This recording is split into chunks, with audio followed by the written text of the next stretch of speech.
Rohini's recipe मराठीमध्ये सगळ्यांचं पुन्हा एकदा स्वागत। आज मी दुपारच्या जेवणासाठी अगदी साधा सोपा मेनू केलेला आहे, ज्याच्यामध्ये एकाच पदार्थातून तुम्हाला डाळ खाल्ल्याचाही अनुभव घेता येणार आहे आणि पालेभाजी खाल्ल्याचंही समाधान मिळणार आहे। म्हणजे तुमची डाळही खाल्ली जाणार आहे आणि पालेभाजीसुद्धा तुमच्या पोटात जाणार आहे।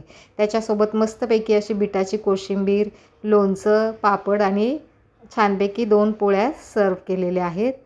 खूप साधा सोपा बेत आहे, पण एकदम पौष्टिक, रुचकर आणि स्वादिष्ट असा हा बेत आहे। तर व्हिडिओ पूर्ण पहा। तर आता इथे मी एका कुकरच्या भांड्यामध्ये 1 कप मुगाची डाळ आणि पाव कप मसूरची डाळ घेतलेली आहे। तुम्हाला हवं तर तुमच्या आवडीच्या अजून कोणत्या डाळी तुम्ही याच्यामध्ये घालू शकता। तर आता ही डाळ 2 पाण्याने स्वच्छ धुवून घ्यायची आहे, म्हणजे त्याला काही पावडर वगैरे असेल तर ती निघून जाईल। तर आता डाळ स्वच्छ 2 पाण्याने धुवून झाले। त्याच्यामध्ये एक मध्यम आकाराचा टोमॅटो कापून घातलेला आहे, एक मध्यम आकाराचा कांदा चिरून घातलेला आहे, 1 टीस्पून हळद घातली आणि 1 ग्लास पाणी घातलेलं आहे। आणि आता हे भांडं कुकरमध्ये ठेवायचं आहे आणि कुकरच्या 3 ते 4 शिट्ट्या करून घ्यायच्या आहेत। आता कुकर होईपर्यंत आपण काय करायचं, इथे ही पालेभाजी घेतली, मी लाल माठ घेतलेला आहे।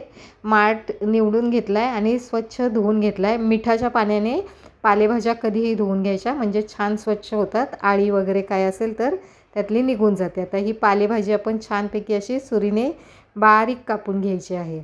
भाजी आपली छानपैकी कापून झालेली आहे। आता गॅसवरती मी कढई ठेवले, त्याच्यात तेल घातले। तेल गरम झाल्यानंतर त्याच्यामध्ये 1 टीस्पून मोहरी घातली आहे आणि 1 टीस्पून जिरं घातले आणि कांदा घातलेला आहे। कांदा चांगला गुलाबी रंग होईपर्यंत परतून घ्यायचा आहे।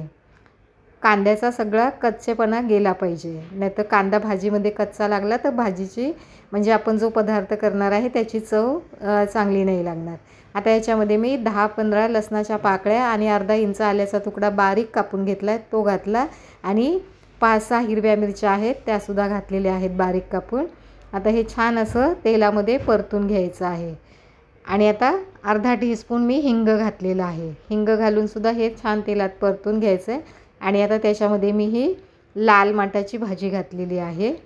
भाजी आपण आता याच्यामध्ये चांगली परतून घ्यायची आहे।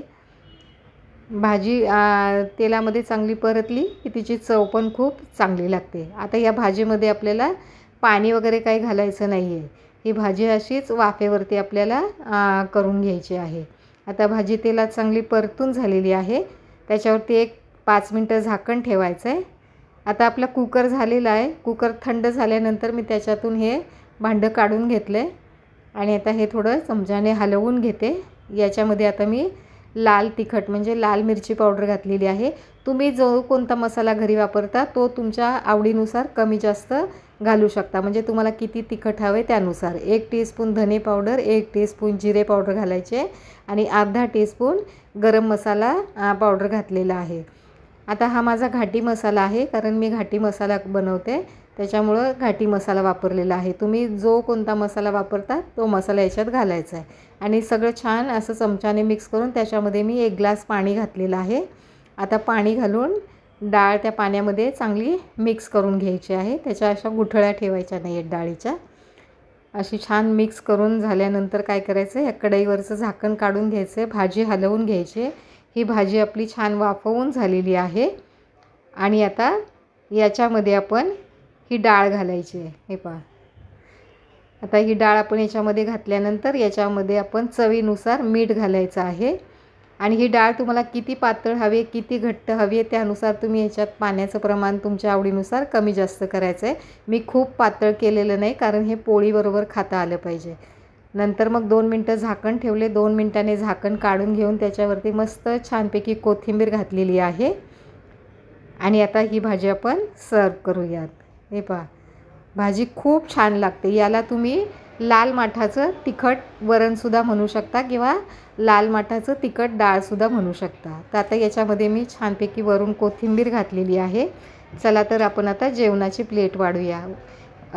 वाटीमध्ये तयार डाळीचं तिखट वरण घेतलेलं आहे, लाल माठाचं तिखट वरण घेतलं आहे, मस्तपैकी 2 पोळ्या ठेवल्यात, बिटाची कोशिंबीर केलेली आहे, त्याच्यावरती छान असं ओलं खोबरं आणि कोथिंबीर घातलेली आहे। बिटाची कोशिंबीर कशी करायची याचा व्हिडिओ मी लवकरच अपलोड करणार आहे, तो सुद्धा तुम्ही नक्की बघा। आणि आता त्याच्यासोबत हे छानपैकी लोणचं सर्व केलं आहे आणि पापड. किती छान मस्त सागर संगीत आपला हा बेत तयार झालेला आहे. तर हे लाल माठाचं तिखट डाळ चवीला खूप छान लागते, कारण एकाच पदार्थातून तुमच्या पोटामध्ये डाळ आणि पालेभाजी दोन्ही जाते. तेव्हा रेसिपी तुम्ही नक्की ट्राय करा. आणि छानपैकी असा मस्त साधा सोपा पौष्टिक असा बेत तुम्ही करून बघा. तुम्हाला हे लाल माठाचं तिखट डाळची रेसिपी कशी वाटली ते मला कमेंट बॉक्समध्ये नक्की सांगा. रेसिपी आवडली तर चॅनलला सबस्क्राईब करा, रेसिपीला लाईक करा आणि रेसिपी आपल्या मित्रमैत्रिणींबरोबर शेअरसुद्धा करा. तेव्हा पुन्हा भेटूयात अशा छान एका नवीन रेसिपीसह.